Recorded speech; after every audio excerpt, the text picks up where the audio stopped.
Hi guys, welcome back to my channel. If you're new here, my name is Anna. I'm a clinical psychology doctorate student and I make videos about real-life applications to psychology, so please hit like and subscribe if that's something you're interested in. So in this video, we're going to be talking about emotional blackmail and really diving into the different types of emotional blackmail, how it works, what to do if you are being emotionally blackmailed, and what to do if you're the one emotionally blackmailing. So let's just get started by defining emotional blackmail. First, you have to look at what blackmail itself means. So blackmail is when you're controlling someone else's behavior using something that you know about them. So usually knowing dirt on someone leads to some sort of compensation. But emotional blackmail is controlling someone else's behavior to get an emotional compensation, such as comfort, a sense of superiority, codependency, and so on. And the emotional compensation is usually a form of control as well, because you're exerting control over the other person's behavior. Anyone from your life can really be an emotional blackmailer. Often, but not always, it's done unconsciously. So there are people to whom emotional blackmail just comes naturally. Maybe they observed manipulation growing up, or maybe they're just a more narcissistic person and it just kind of comes naturally to them to control other people's behavior. But it is still a form of manipulation and emotional abuse. So it's actually a form of behavior modification. So let me just give you a little overview of what behavior modification is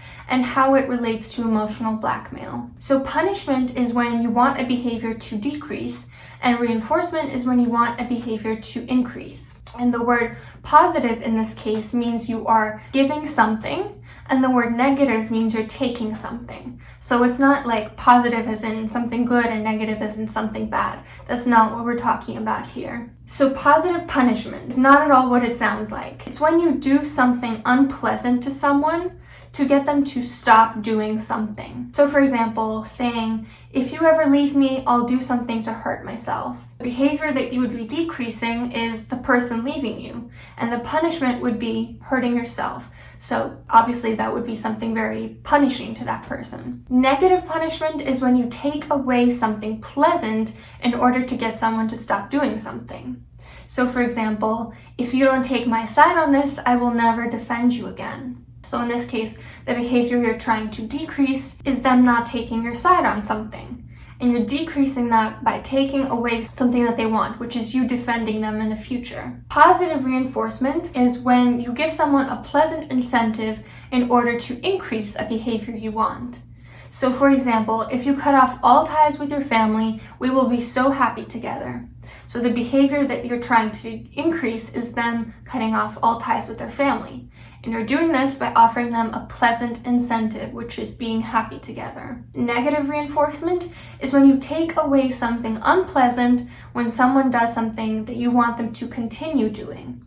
So for example, if you marry me, I'll stop giving you the silent treatment. So the behavior you want to increase is them marrying you, and the way you're doing that is by taking away something negative to them, which is you giving them the silent treatment. In the traditional sense of blackmail, emotional blackmail would mostly be negative reinforcement. So I'll take away this negative consequence, for example, you going to jail for crime that you committed, if you give me what I want. But when it comes to emotional blackmail, it often occurs in all four of these positive or negative punishment or reinforcement pairs, because emotional blackmail is much more complex and encompasses multiple behaviors. So what distinguishes emotional blackmail from simply adaptive behavior modification is three things. First of all, the person is trying to exert control over someone's behavior. So this is not so much of an issue, for example, if you're training a kid how to not bedwet.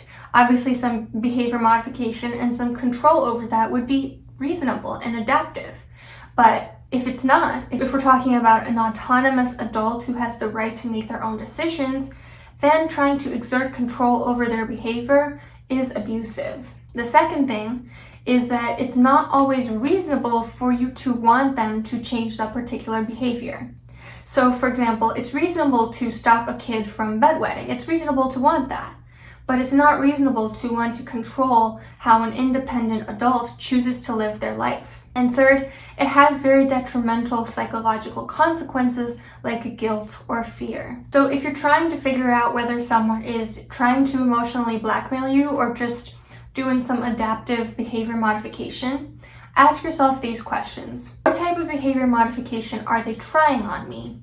So identifying it can help you understand why it's manipulation later on, as well as how exactly they're trying to manipulate you. The second question is, are they trying to exert control over my behavior? The third is the behavior they're trying to change not something that they have the right to change or that I really think needs to be changed? And finally, is the person causing me to feel bad over a behavior that should not concern them? So there's this concept of fear, obligation, and guilt, or FOG, which was popularized by a book in 1974 by Forward and Fraser. So in this book, the authors talk about how emotional blackmailers rely on FOG for their behavior modification to work. It's how they learn that it's most effective to control people. So the fear component would be, for example, I fear that this person will hurt themselves if I leave. The obligation component would be, it's my duty to take care of my parents, even though they talk to me really disrespectfully all the time. The guilt portion would be,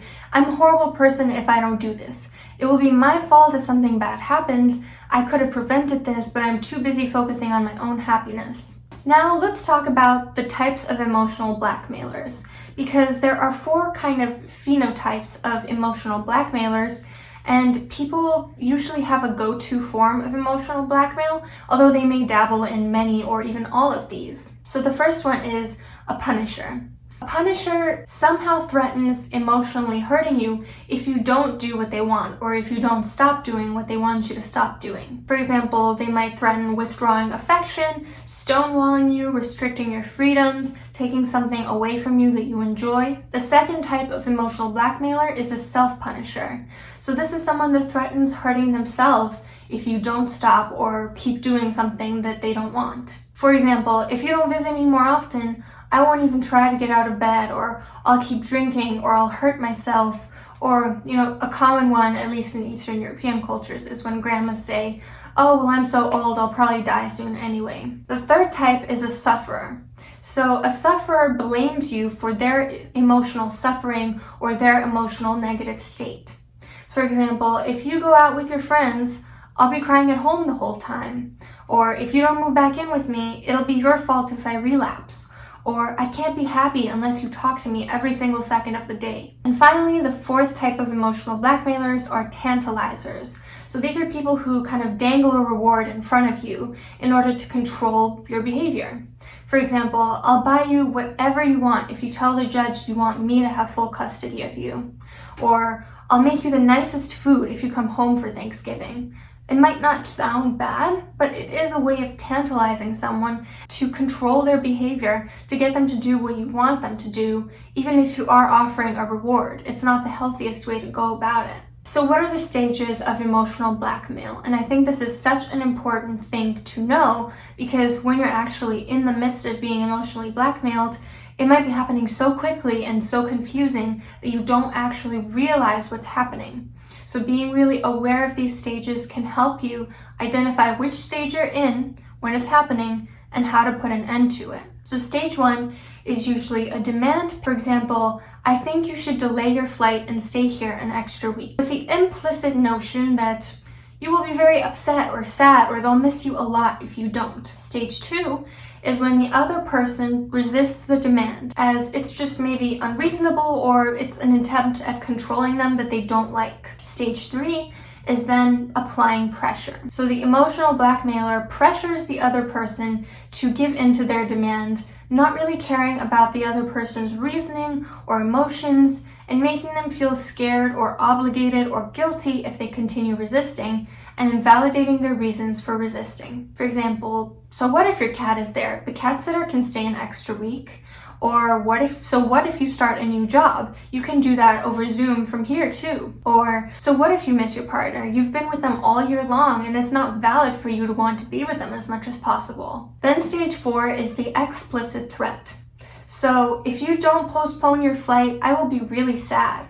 or you know what, it's fine, I'll deal with it, I have tough skin. Stage 5 is then the other person usually complies with their demand. And then stage 6, the pattern is set and the emotional blackmailer realizes that the emotional blackmail helps them get what they want, and that they will continue to do it again in the future when they want to exert control over someone's behavior. So the common strategies of emotional blackmail use FOG. So preying on people's fears of abandonment, of the unknown, of upsetting someone, of confrontation, of sticky situations, or of physical danger even. Also preying on people's sense of obligation, so making them feel duty-bound to do what the blackmailer wants them to do. And also guilt-tripping people, so making them feel like they deserve to be punished for not respecting their duties. For example, a depressed friend who makes you feel guilty for feeling happy. So you recognize that someone is emotionally blackmailing you.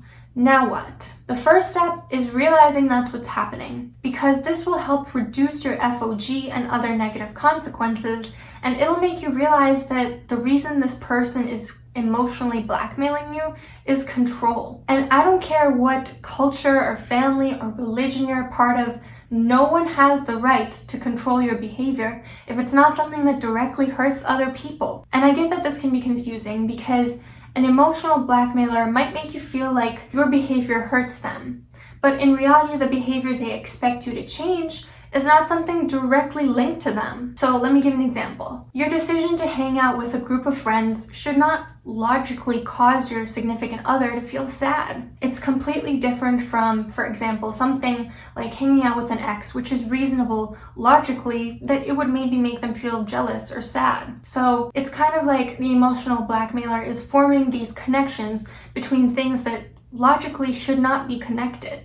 And another thing, if you realize you're being emotionally blackmailed, it's going to be very difficult, but you need to not cave. So in stage 1, when they give you an unreasonable demand, say no. For example, no, I will not quit my job. In stage 3, when they pressure you and invalidate your reasons, calmly repeat that you are not going to be doing what they want. No, I will not quit my job. I've stated my reasons and I think they're valid. In stage 4, when they explicitly emotionally threaten you, for example, all my friends think this job is beneath you, stand your ground. So say something like, I'm sorry you feel that way. Like I said, my job is nice and I'm not quitting. And it's really important to stay calm. It's very understandable that someone invalidating your reasons and persistently pressuring to do something that you do not want to do will get you angry and will get you emotionally heated. But if you raise your voice or you start to get mean, that's ammunition that they're going to use against you. So they will use that to guilt you. And if your guilt gets high enough, it might make you cave into their demands because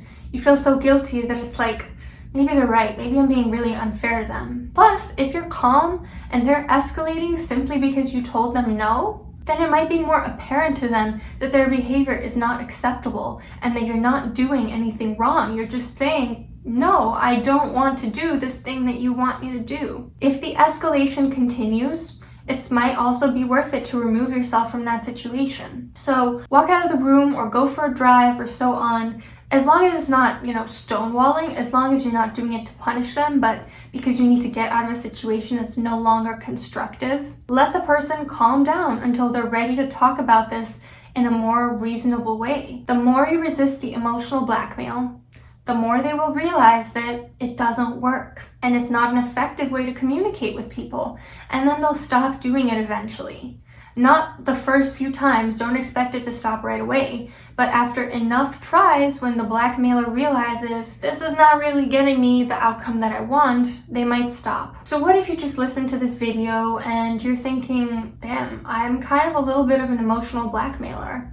What do? The first step is to acknowledge that that's what's happening, and I get that that's often the hardest step because people can be very defensive and they might not want to admit that they're hurting the people they care about. So they might put up these walls to make themselves think, no, I'm not hurting them. I just want what's in their best interest. I'm just looking out for them. So if you can get past that initial defensiveness and realize that this is what you're doing, that's a huge step already. But realize that that is what you're doing, even if it is unintentional, or even if this is something that you learned in childhood or something that comes natural to you. It's not good to do to people. So when you feel yourself starting to emotionally blackmail people, stop justifying it. Because in our own heads, we can find ways to justify almost anything. And you're not just, let's say, explaining the consequences of someone's behavior. You're not just explaining to them why your way is better. You're systematically instilling fear, obligation, and guilt in them, which is going to have a horrible consequence on them. So a good rule of thumb is to communicate things in very simple sentences and only once. So instead of saying, I think you should stop hanging out with Jenna because she's always going to clubs and hooking up with guys and she'll eventually have a negative influence on you and I will be so sad if you become like her. Simply state, I don't really agree with Jenna's values. So never attach a consequence to what you think someone else should be doing. Simply state how you feel and state it once. And if the other person pushes back or explains their reasons for not agreeing with you and you feel the need to keep convincing them, just stop. Because you're veering into territory where you might be attaching consequences to what you think they should be doing. Instead of saying, well, I'm just explaining to them, why I think this is bad, you might actually just be saying, if you keep doing this, you're going to end up like her, which is horrible. And it might not be intentional, but it is ultimately what you're doing. So only say something once and only express your feelings in very simple sentences. Don't go into these long word salads and these reasons and logic that's not really adding up. Just state as simply as you can, I don't agree with Jenna's values. Ultimately, acknowledge that the emotional cost of what you're doing is not worth getting what you want.